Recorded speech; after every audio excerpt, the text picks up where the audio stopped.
pictures, and I take pictures with words.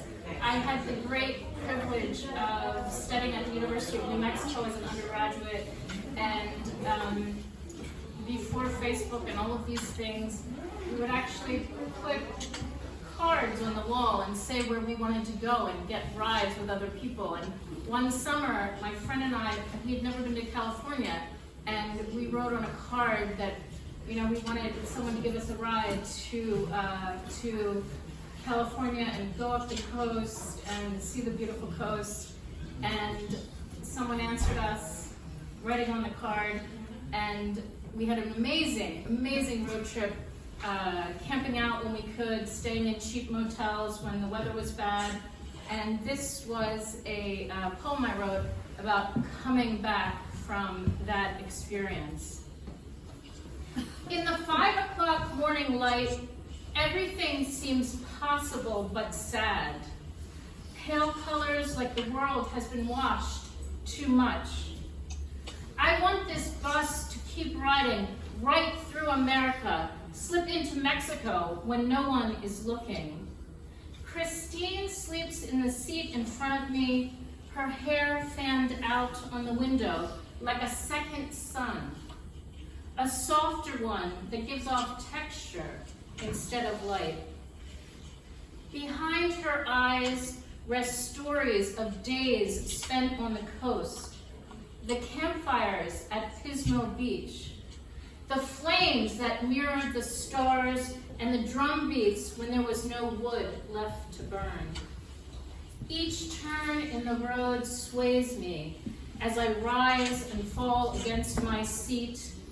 The man next to me has fallen asleep. He has only been on since Denver. The bus moves through Espanola. The town is grainy swirls of dust that shift in a restless way. A man in a flannel shirt gets on carrying only his jacket. He sits by the window and stares out at the deserted parking lot. The morning is hanging. The mountains trap the sun. The sun is a caged bird with no voice to match its coat of feathers. We are in limbo as we move towards Albuquerque. Clouds hang low over the mountains to the east. I don't want this day to break, to be exposed in light, to stop this forward motion, to reach the end of the road. Limbo seems like a fine state, a safe place to breathe. The road is well lighted now. This land is tired. This land needs a rest.